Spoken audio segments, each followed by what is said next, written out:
Mosak adalah bela diri kuno asal Sumatera Utara, tepatnya dari bela diri suku Batak Toba yang berpakaian hitam-hitam. Mosak dikenal memiliki ilmu-ilmu kebatinan dan tidak sembarangan orang untuk mempelajarinya. Penerus-penerus ilmu Mosak yang tersisa tidak berani menurunkan atau mengajarkan anaknya jurus Mosak ini karena bisa mempengaruhi kepercayaan terhadap Maha Pencipta.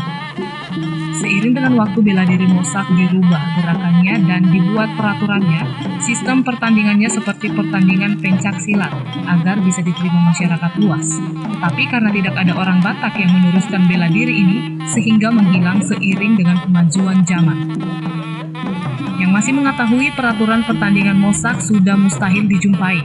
Buku-buku peraturannya juga tidak dapat dijumpai sekarang ini. Sampai saat ini masyarakat Batak di seluruh dunia masih penasaran dengan jurus Mosak ini karena sudah menjadi legenda dan cerita rakyat Batak.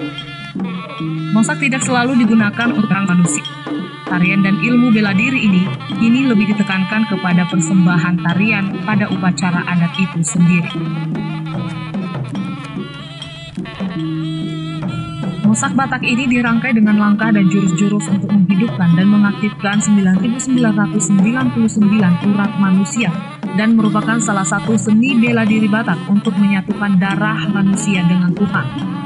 Salah satu tenaga dalam yang berguna untuk membela diri dan untuk kesehatan. Salah satu seni bela diri Batak yang biasa digunakan hiburan atau atraksi pada pesta besar di tanah Batak. Salah satu seni bela diri Batak yang biasa digunakan untuk menyambut para raja.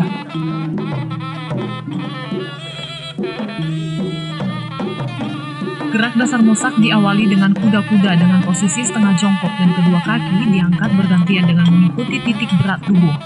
Kemudian tangannya digosok ke punggung sebagai persiapan menyerang, menangkis maupun bertahan. Namun ada ciri khas dari Mosak ini adalah kuda-kudanya lebih lebar dan rendah. Kedua kaki diangkat saling bergantian mengikuti berat tubuh. Ada 3 tingkatan bela diri suku Batak yakni Endikar, Mosak, dan Sambut.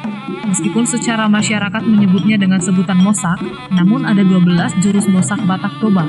Dasarnya jurus lalat dan terakhir jurus harimau. Bila sudah berada di tingkat Sambut, berarti ke-12 jurus sudah dikuasai. Namun bila sudah mengenakan tali-tali 3 bolit, berarti sudah guru besar.